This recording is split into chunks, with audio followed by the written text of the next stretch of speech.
দলের নতুন মুখ লাবুকে বানালে রুদ্র লোক দিয়ে গুলি করায় লাবুকে। হ্যাঁ বন্ধুরা, এমনটাই দেখা যাবে। তাই সম্পূর্ণ জানতে ভিডিওটিতে লাইক দিয়ে চ্যানেলটি সাবস্ক্রাইব করে দেখতে থাকুন। গল্পের শুরুতে দেখা যাবে জনতা উন্নয়ন পার্টির হয়ে একটা জনসভার আয়োজন করে জেঠুমনি, যেখানে সবাই চলে আসে।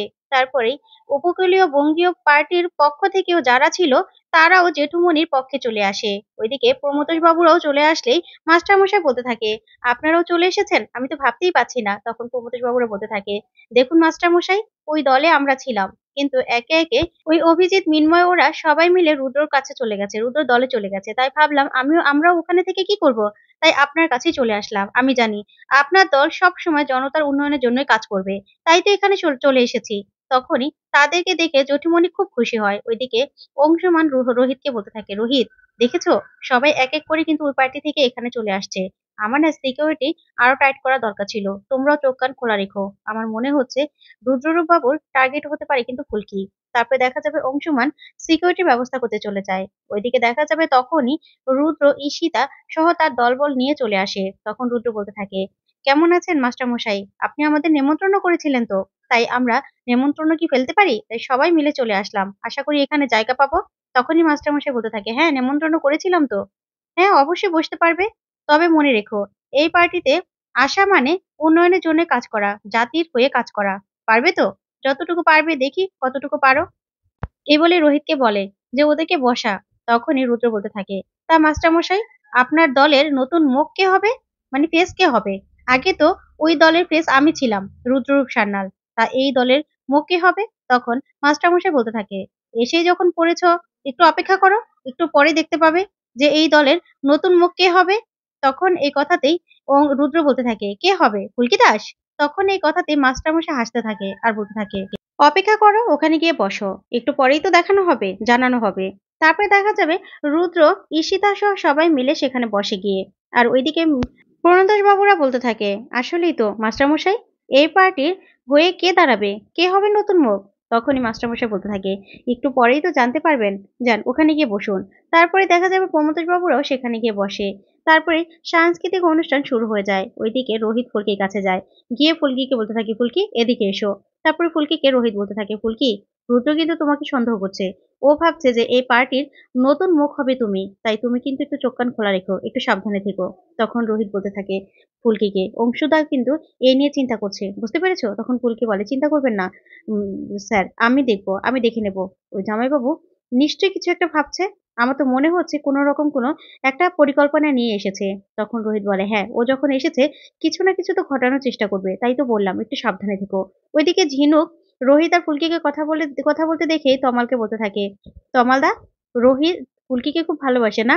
তখনই তমাল বলতে থাকে, হ্যাঁ এখন বাসে, অনেক বাসে। আর ফুলকি যে মেয়ে, ওকে আবার কেউ ভালো না বেসে থাকতে পারে? আমার বউটার মতো নয়, আমার বউটা তো খিটখিটে, জানেন? আমার বউকে ফুলকি কি বলে ডাকে? তখন ঝিনুক বলে, কি? তখনই তমাল বলতে থাকে, চিংড়ি দিদি। যা শুনে ঝিনুক হাসতে থাকে আর বলতে থাকে, দুষ্টুটা যা দুষ্টু হয়েছে না। তারপর দেখা যাবে সাংস্কৃতিক অনুষ্ঠান শুরু হয়ে যায়। তখনই শানু উপস্থাপনা করতে থাকে। উপস্থাপনা করলে সেখানে প্রথমেই গান দিয়ে শুরু করে। তখন রোহিত, তারপর ঝিনুক, পারমিতা সহ সবাই মিলে গান করতে থাকে।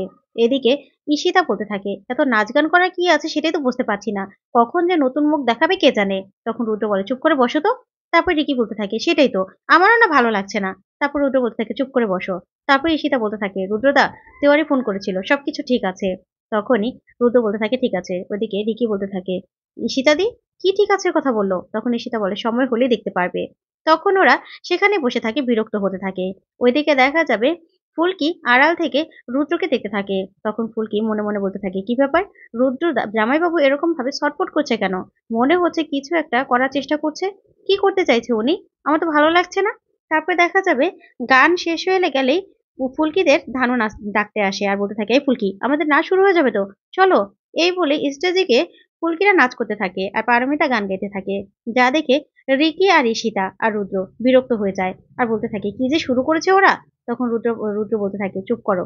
তারপর দেখা যাবে রুদ্র তেওয়ারিকে ফোন করে আর বলতে থাকে, কি ভাই, সবকিছু ঠিকঠাক আছে তো? তখন তেওয়ারি বলে, হ্যাঁ দাদা, আমি সবকিছু সুরারকে বলে দিয়েছি, আর তাছাড়া আমিও ঠিক ও জায়গাতেই আছি, বুঝতে পেরেছেন, আপনি একদম চিন্তা করবেন না। তখন রুদ্র বলতে থাকে, আচ্ছা ঠিক আছে, থাকো তাহলে। তারপরে দেখা যাবে রুদ্র চুপ করে বসে থাকে। ওইদিকে নাচও শেষ হয়ে যায়। নাচ শেষ হয়ে গেলেই তখন শানু বলতে থাকে, আমাদের নাচ গান দিয়েই এই অনুষ্ঠানটা আজকে শুরু করা হলো। এবার মাস্টার মশাই আপনাদের সামনে আমাদের পার্টির নতুন মুখ কে হবে সেটা বলবে।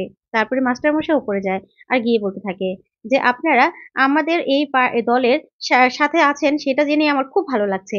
আর আমাদের দল সবসময় অন্যায়ের বিরুদ্ধে থাকবে আর সবসময় জাতির হয়ে জনতার হয়ে কাজ করবে।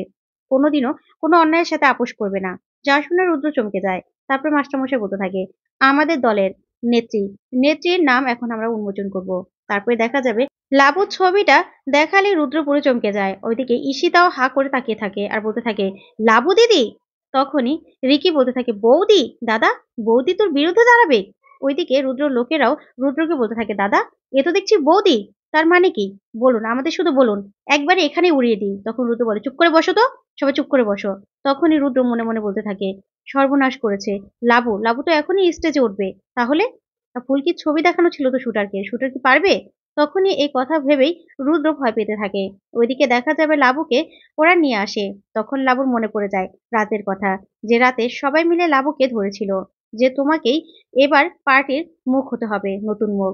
তখনই মাস্টারমশাই বলতে থাকে, হ্যাঁ রে লাবু, আমার হয়ে তোদেরকেই তো সবকিছু করতে হবে। তাহলে বাবার বাবার অসম্পূর্ণ কাজ তো ছেলে মেয়েদেরই করতে হয়। তাহলে তখন রোহিত বলতে থাকে, দিদি, তুই তো জানিস আমি বক্সিং নিয়ে ব্যস্ত থাকি আর ফুলকিও।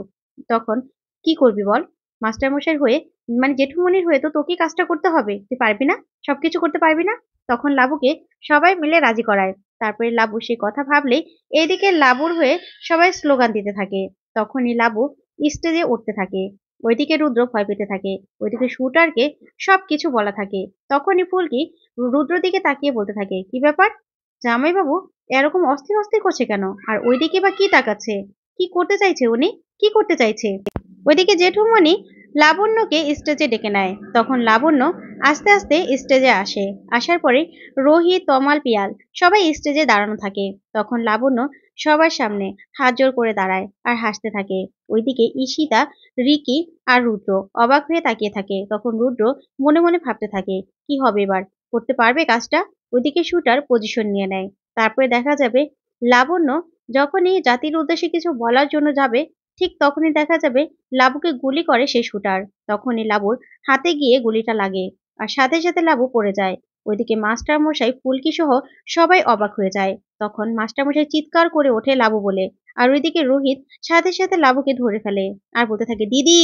আর এদিকে ফুলকিও দিদি বলে চিৎকার করে ওঠে। আর ওইদিকে রুদ্র ভয় পেয়ে যায় আর ঈশিতাও। তো বন্ধুরা, এবার কি তাহলে রুদ্রকে হাতে নাতে ধরতে পারবে রোহিত আর ফুলকি? তোমাদের কি মনে হয়? অবশ্যই কমেন্ট করে জানাতে ভুলবে না। আর পরবর্তী আপডেট পেতে অবশ্যই চ্যানেলটি সাবস্ক্রাইব করে পাশে থাকা ছোট্ট বেল বাটনটি ক্লিক করে রাখবে। ধন্যবাদ।